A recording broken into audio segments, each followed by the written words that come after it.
In today's class, we will start exercise 3.1. The first sum, form the pair of linear equations in the following problems and find their solutions graphically. Means, पहले आपको pair of linear equations बनाने हैं, then you have to solve them graphically. मतलब graph में plot करके then get the solution. The first statement is, 10 students of class 10th took part in a mathematics quiz. If the number of girls is 4 more than the number of boys, find the number of boys and girls who took part in the quiz. Okay, तो यहाँ पे 10 students ने participate किया है mathematics quiz में. अगर girls 4 more है than boys, then find the number of boys and girls. तो ऐसे सम्स में जो भी फाइंड करने के लिए कहा जाता है उसको एज्यूम कर लो कि let number of girls be equals to x and number of boys be equals to y. Now see, according to the first line, 10 students of class 10th took part in mathematics. मतलब total कितने बच्चों ने participate किया? 10 students ने. तो girls plus boys is equals to 10. Okay, so this is our first linear equation. Now if the number of girls is 4 more than the boys, number of girls is मतलब कि जो girls हैं जिसको हमने x माना है that is 4 more than boys. तो boys 4, उसमें 4 ऐड किया तो ये हो गई हमारी सेकेंड इक्वेशन. ठीक है, अब इसको रीअरेंज करेंगे तो x minus y is equals to 4. So by rearranging the terms, we will get the second linear equation. Clear? Okay. See, many students make mistake here. What they write is, उन्होंने कहा यहाँ से पढ़ते हैं कि girls ज़्यादा है, मोर 4 मोर, correct. तो वो क्या करेंगे, गर्ल्स में ऐड कर देते हैं 4, क्योंकि गर्ल्स ज़्यादा बताया तो x में ऐड कर देते हैं. अच्छा, अब यहाँ ध्यान से समझो, x plus 4 is equals to y. तो देखो, अगर x में हम 4 ऐड कर रहे हैं, सपोज हमारे पास गर्ल्स है 7, उसमें हमने 4 और ऐड कर दिया, तो किसका नंबर आपने मोर कर दिया? बॉयज का. Okay, so be careful while writing the equation. Clear? तो ये हो गई हमारे पास पेयर ऑफ लीनियर इक्वेशंस. अब हमने पेयर तो बना लिया, अब हमें क्या करना है, ग्राफिकली इसका सोल्यूशन फाइंड करना है. So let's plot these points in the graph. तो कैसे ग्राफ फाइंड आउट करेंगे? पहले फर्स्ट इक्वेशन ले लेते हैं, x प्लस वाई इक्वल्स 10. तो x और y की वैल्यू, ना कोई भी x की कोई भी एक वैल्यू ले लो, आप कोई भी वैल्यू ले सकते हो. Let's take 7, sorry 3. तो यहाँ आ जाएगा 3 plus y equals 10. So y की वैल्यू कितनी हो जाएगी? 10 minus 3. So y is equals to 7. तो जब x 3 है तो y कितना होगा? 7. हाँ, जैसे यहाँ पे मैंने x की वैल्यू ली है, आप y की वैल्यू ले सकते हो. ठीक है, अगर मैंने यहाँ 3 लिया है तो आप कोई भी वैल्यू ले सकते हो, पर इतना ध्यान रखना कि ऐसी वैल्यू लो कि जिसमें आपका फ्रैक्शन नहीं आना चाहिए, डेसिमल्स में आंसर ना आए. ठीक है, okay. Let's take another value, let's take 5 for x. तो क्या हो जाएगी y की value? 5 plus y is equals to 10. y is equals to 10 minus 5, तो y हो गया 5. तो जब x 5 है तो y भी आपका 5 हो जाएगा. तो this are the values for x and y from equation 1. तो ये थी हमारी इक्वेशन 1. अब चलो सेकेंड इक्वेशन क्या थी? x minus y is equals to 4. तो यहाँ पे अब हम x और y की वैल्यू लेंगे, x और y की. Let's take x as 5. तो 5 minus y is equals to 4, minus y is equals to 4 minus 5. Therefore, minus y is equals to minus 1. Therefore, y is equals to 1. तो जब x 5 है, then y will be 1. The second, let's take x as 6. तो we will get 6 minus y is equals to 4 minus y is equals to 4 minus 6 minus y is equals to 6 minus 4 is 2 और minus 2 आएगा तो y is equals to 2. तो when x is 6 y is 2. देखो answer minus में भी आ सकता है, no problem, बस किस में नहीं आना चाहिए, डेसिमल्स में या फ्रैक्शंस में, इतना ख्याल रखो. ओके अब ये जो आपके पॉइंट्स आपकी वैल्यूज आई हैं x और y की, दोनों इक्वेशंस की from 1 and 2. Now let's plot them on the graph. Okay so for the first equation x3 और y कितना था 7. तो this is my first point, that is 3 and 7. और सेकेंड था 5 and 5, 5x और 5y. तो this is the second this one second point. अच्छा अब इसको हम क्या करेंगे, इसको ज्वाइन कर देते हैं द 2 पॉइंट्स को. ये हो गया हमारी फर्स्ट ग्राफ. अच्छा अब सेकेंड ग्राफ ड्रॉ करते हैं सेकेंड इक्वेशन का. तो x5 और y1, x5 एंड y1. तो ये हो गई मेरी फर्स्ट इक्वेशन, फर्स्ट पॉइंट. और x6 y2. तो this is x6 y2. Now let's join the points and draw a line, straight line. You will get a straight line because linear equations will always give you a straight graph. अच्छा अब ध्यान से यहाँ पर देखो कि दोनों lines intersect हो रही हैं एक पॉइंट पर. ठीक है, ये देखो यहाँ पर. And now check what's the point. X axis पे क्या पॉइंट आ रहा है, ये आ रहा है 7. इसका मतलब x की वैल्यू आई है आपकी 7 और y की वैल्यू चेक करो, y आया है 3. तो ये क्या है, ये सोल्यूशन है इन दोनों इक्वेशंस का. ठीक है, अब देखो यहाँ पर चेक करो, ये x को हमने क्या लिया था, x को हमने गर्ल्स लिया था. तो नंबर ऑफ गर्ल्स कितनी हो गई, let me right it here. Number of girls हमने x माना था, तो देयरफॉर x हमारा कितना आया है, x आया हमारा 7. एंड नंबर ऑफ बॉयज को हमने y एज्यूम किया था, तो y आया हमारा 3. तो दिस इज 3. अच्छा अब वेरीफाई भी करके देख लेते हैं. देखो फर्स्ट इक्वेशन कि गर्ल्स एंड बॉयज को जब आप ऐड करते हो तो कितना आना चाहिए, टोटल स्टूडेंट्स 10 आने चाहिए. तो गर्ल्स है 7, बॉयज है 3, तो कितना हो गया टोटल स्टूडेंट्स 10. ठीक है, हमने वेरीफाई कर लिया. अच्छा सेकेंड इक्वेशन में भी चेक कर लेते हैं x एंड y की वैल्यू डालकर. जो गर्ल्स थी 7 एंड बॉयज थे 3, तो दोनों को सब्ट्रैक्ट करो, कितना आ गया 4. तो hence answer is verified. So this is how. First आपने क्या किया, पहले आप स्टेटमेंट्स पढ़ोगे, स्टेटमेंट पढ़कर उसमें से आपको 2 इक्वेशंस मिलेंगी. बहुत ही ध्यान से इक्वेशन को समझ के फिर इक्वेशन बनाओ. ठीक है, उसके बाद हमने दोनों इक्वेशंस के x एंड y की वैल्यूज निकाली, देन प्लॉट किया. While plotting then we will get the solution from there. Solution क्या होता है, सोल्यूशन यही होता है कि जहाँ पे दोनों लाइंस इंटरसेक्ट हो रही हैं वहां की x और y की वैल्यू को ही हम सोल्यूशन कहते हैं. ठीक है, चलो अब चलते हैं नेक्स्ट इक्वेशन में. And what does it says that 5 pencils and 7 pens together cost rupees 50, whereas 7 pencils and 5 pens together cost rupees कितना ये 46. Okay, find the cost of 1 pencil and that of 1 pen. चलो यहाँ पे निकालो. यहाँ पे क्या फाइंड आउट करने के लिए कहा है, cost of 1 pencil and 1 pen. तो इसी को एज्यूम करो. Let the cost of 1 pencil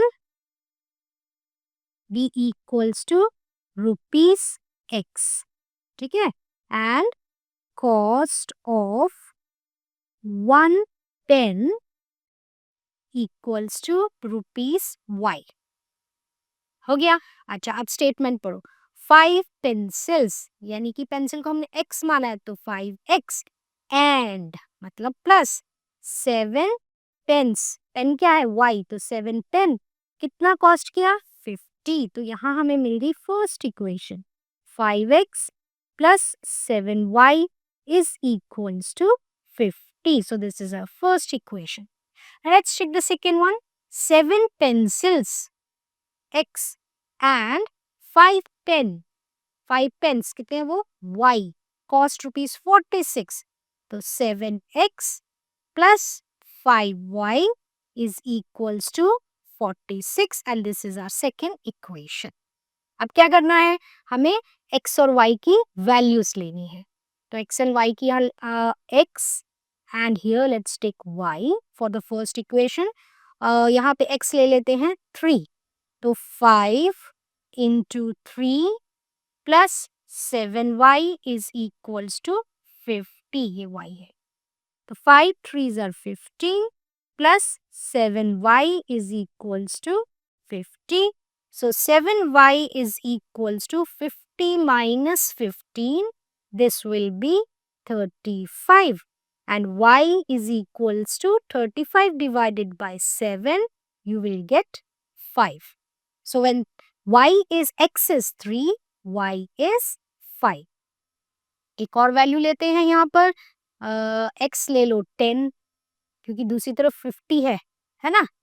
तो इसलिए 10 यहाँ अब करेंगे हम 5 into 10.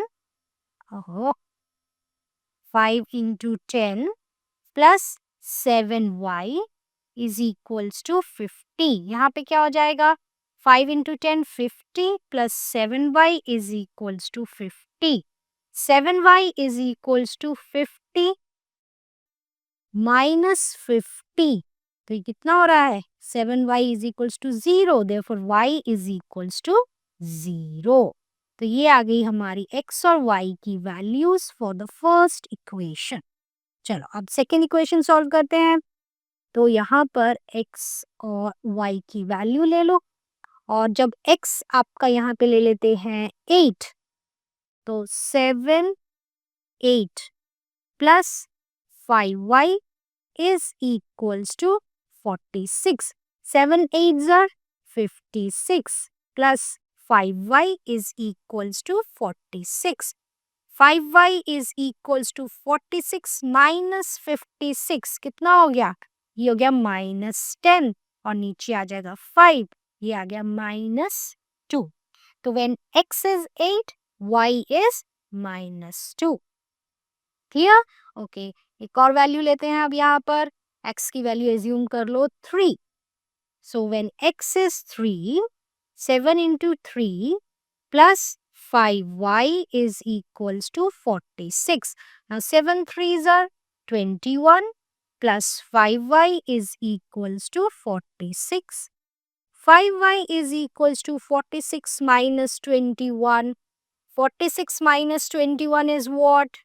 Here 5 and 2, 25. So 25 over 5 you will get 5. तो जब x is 3, y will be 5.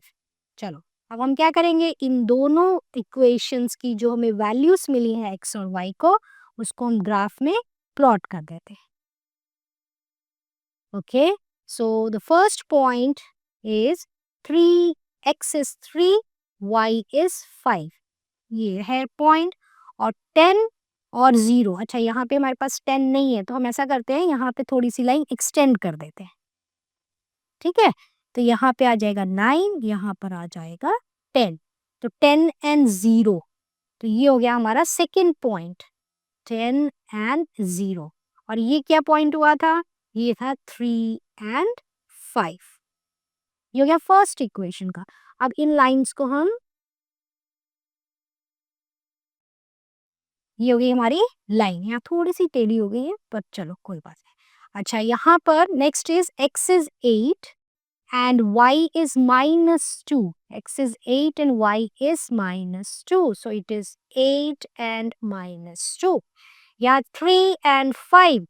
X is 3 and y is 5. तो देखो ये ओवरलैप हो रहा है दो पॉइंट्स. तो यहीं से हमें पता लग गया कि सोल्यूशन हमारा क्या आने वाला है ना. तो यहाँ से आप इन दोनों लाइंस को अब अगर आप ज्वाइन करोगे तो देखो ये आपका आ गया सोल्यूशन। यहाँ पर इंटरसेक्ट हो रही है दोनों लाइन। तो x की वैल्यू कितनी है यहाँ पर 3 और y की वैल्यू है 5। तो दिस इज द सोल्यूशन। अब लेकिन यहाँ पे आप ऐसे आंसर नहीं छोड़ोगे। तो जिसमें क्वेश्चन पूछा है वही क्वेश्चन में क्या पूछा था, क्वेश्चन में पूछा था कॉस्ट ऑफ 1 पेंसिल। तो यहाँ पे लिखोगे लास्ट में कॉस्ट ऑफ 1 पेंसिल को x माना था हमने, इज x की वैल्यू कितनी आई है 3 और cost of 1 pen is equals to y, तो that is equals to rupees. इसके आगे रुपीस लगाओ, रुपीस 3 एंड रुपीस 5। ठीक है। अब अच्छा इसको वेरीफाई कर सकते हो, x और y की वैल्यू को क्या करो, आप इनको इक्वेशंस में सब्स्टिट्यूट कर दो। जैसे हमारी एक इक्वेशन क्या थी, ये है ना। चलो यहाँ पे ट्राई करते हैं। ओके, ग्राफ के ऊपर ही करते हैं। तो first equation 5x plus 7y is equals to 50। अच्छा x कितना आया हमारा 3 प्लस 7, y कितना आया है 5। तो हमने वैल्यू सब्स्टिट्यूट कर दी। 5 3 आर 15 प्लस 7 5 आर 35। और कितना आएगा ये 0 and 5 left hand side is equals to right hand side. तो इसका मतलब हमारी जो ये वैल्यूज हैं हमने वेरीफाई कर दी, it is verified, the answer is correct. In the same way आप ये x और y की जो वैल्यूज है सेकंड इक्वेशन में भी डालकर चेक कर सकते हो। ओके तो ये था कि लीनियर पेयर हमने स्टेटमेंट को देख के बनाया और उसके बाद उसको ग्राफिकली सॉल्व कर दिया। अब चलते हैं सेकेंड क्वेश्चन की ओर। Now let's see what it says. On comparing the ratios A1 upon A2, B1 upon B2 and C1 upon C2, find out whether the lines representing the following pairs of linear equations intersect at a point, are parallel or coincident. ठीक है, तो ये हमें find out करना है कि कौन सी line, कौन सी पेयर ऑफ लाइंस यहाँ पर इंटरसेक्ट कर रही हैं, या दो लाइंस पैरेलल हैं, या फिर कोइंसिडेंट मतलब कि एक के ऊपर एक लैप कर रही है। तो लेट्स चेक हियर। अच्छा इसके लिए कुछ बेसिक्स हैं, अगर आपने प्रीवियस वीडियो देखा है तो प्लीज, अगर नहीं देखा है तो गो एंड वॉच इट, उसमें पूरा इंट्रोडक्शन इस चैप्टर का डिटेल्ड में समझाया है। तो यहाँ पे in short I will tell you, if you have two linear equations like a1x b1x b1y plus c1 equals to 0. This is your first linear equation in two variables. Second linear equation is a2x plus b2y plus c2 is equals to 0, and this is second equation. So these are the pair of linear equations in two variables. ठीक है, अब यहाँ पर आपको इनके ratios a1 upon a2, अगर ये ratio b1 upon b2 के इक्वल नहीं है, ठीक है, remember if they are not equal then it the lines will be intersecting. ठीक है, और इसमें एग्जैक्टली वन सोल्यूशन होगा, इन इक्वेशंस का एग्जैक्टली वन सोल्यूशन होगा। आपने देखा प्रीवियस क्वेश्चन में हमने कि वहां पे लाइंस इंटरसेक्ट कर रही थी और आपकी एक ही x की वैल्यू निकली है और एक ही y की वैल्यू निकली है, तो एग्जैक्टली वन सोल्यूशन। और अगर a1 upon a2 is equals to b1 upon b2 and is equals to c1 upon c2, मतलब तीनों रेशियोज अगर इक्वल हैं, तो ऐसे में आपके ग्राफ जो होंगे that will be coincident. Coincident means एक के ऊपर एक लाइन, ऐसे एक के ऊपर एक लाइन ओवरलैप करेगी। तो ओवरलैप करेगी मतलब इसका क्या है कि हर एक पॉइंट दोनों लाइंस का सेम है, तो मतलब आपके पास बहुत सारे x और बहुत सारे y की वैल्यूज मिलेंगी। तो in that case you will have infinitely many solutions. Clear. अच्छा अब थर्ड केस आता है where a1 upon a2 is equals to b1 upon b2 is not equals to c1 upon c2। तो इस case में the lines will be parallel। Parallel means दोनों parallel lines जो हैं ये टच नहीं करती हैं, तो both the lines will not touch each other. अगर टच ही नहीं करेंगी तो how you will get the solution, है ना? तो in that case there will be no solution. और यहाँ याद रहे कि जब भी आपका सोल्यूशन आता है, चाहे वन सोल्यूशन या फिर इन्फिनाइटली मेनी सोल्यूशंस, तो ऐसी पेयर ऑफ लाइंस को कहते हैं हम कंसिस्टेंट पेयर ऑफ लाइंस। और अगर सोल्यूशन नहीं आता है तो उसे कहते हैं इनकंसिस्टेंट। ठीक है, ये आगे हम नेक्स्ट क्वेश्चन करेंगे इस पे। तो अभी क्या हमें चेक करना है? अभी हमें चेक करना है कि इनमें से we have to find which of the lines are parallel, coincident और इंटरसेक्टिंग एट अ पॉइंट। तो for that what we will do, we will compare the ratios. तो यहाँ पर देखो, this is A1, this is A2, this is B1, B2, C1, C2। तो okay, तो यहाँ पे A1 और A2 की वैल्यू क्या है? This is 5/7। ठीक है, अब B1 अपॉन B2 की वैल्यू चेक करो क्या है? -4/6। अगर हम इसको रिड्यूस कर देंगे तो 2 - 2/3। तो देखो पहला ही A1 upon A2 is not equals to A1 upon A2 is not equals to B1 upon B2। तो जब ऐसा केस होता है तो what is the how the graph will look? The lines will be intersecting।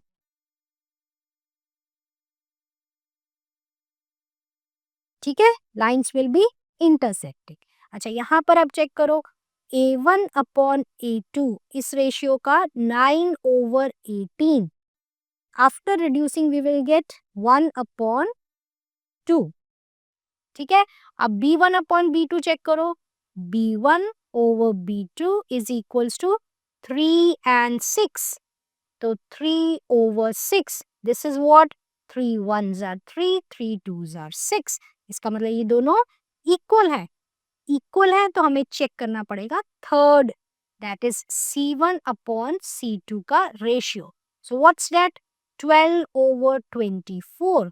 So 12 1s are 12, 12 2s are 24. So see here, all the three ratios A1 upon A2 is equals to B1 upon B2 is equals to C1 upon C2. When all the three ratios are equal, then the lines are coincident। ठीक है ना, मतलब सारे points same है तो lines overlap हो रही है। Okay, let's do the third some. Now यहाँ पे 6/2। तो 2 1s are 2, 2 3s are 6। Okay, then -3 और -1, ये B1 अपॉन B2 है, तो minus minus will become plus and will get 3/1। Let's check now, C1 upon C2। So what is that? 10/9। So now what we get here? A1 upon A2 is equals to B1 upon B2 is not equals to C1 upon C2। तो इस case में क्या होता है? इस case में होता है the lines are parallel। Clear? Okay, now let's move to the third question। Let's see what it says. On comparing the ratios A1 upon A2, B1 upon B2 and C1 upon C2, मतलब कि इन तीनों ratios को आपको compare करना है। Find out whether the following pair of linear equations are consistent or inconsistent। अभी हमने previous question में ये पहले ही डिस्कस किया था, राइट? तो कंसिस्टेंट कब होगा? कंसिस्टेंट तब होगा जब आपके पास सोल्यूशन होगा। ठीक है, चाहे वो वन सोल्यूशन हो चाहे मेनी सोल्यूशंस हो। और इनकंसिस्टेंट कब होगा? When you have no solution. और नो सोल्यूशन कब होता है? When the lines are parallel. Parallel है, आपस में कटेंगी नहीं, जब कटेंगी नहीं तो सोल्यूशन कहाँ से आएगा? और सोल्यूशन कब आता है? जब लाइंस इंटरसेक्ट करती हैं। तो इंटरसेक्टिंग एट वन पॉइंट, तो कम से कम एक सोल्यूशन मिलेगा। और जब लाइंस कोइंसिडेंट होती हैं, मतलब ओवरलैप होती हैं, बहुत सारे सॉल्यूशंस मिलते हैं, ठीक है, तो कंसिस्टेंट हो गया। अब now let's compare here. Now here this is A1 over A2, B1 B2, this is C1 C2। सो यहाँ पे 3/2, तो ये पहला वो है रेशियो B1/B2 का 2/-3। तो देखो यहाँ पे पहले ही दोनों इक्वल नहीं है, तो हम दूसरा C1 C2 को चेक करने की जरूरत नहीं है यहाँ पे। तो here lines are intersecting, intersecting means you will get one solution, therefore this is consistent. Clear? Okay, so let's see the next one. 2/4 ये क्या है? This is A1 upon A2 का रेशियो, तो ये कितना आ गया? 1/2। Let's check for B1/B2, so this will be -3/-6। तो यहाँ पे आ गया 3 1s are 3, 3 2s are 6, minus minus will become plus.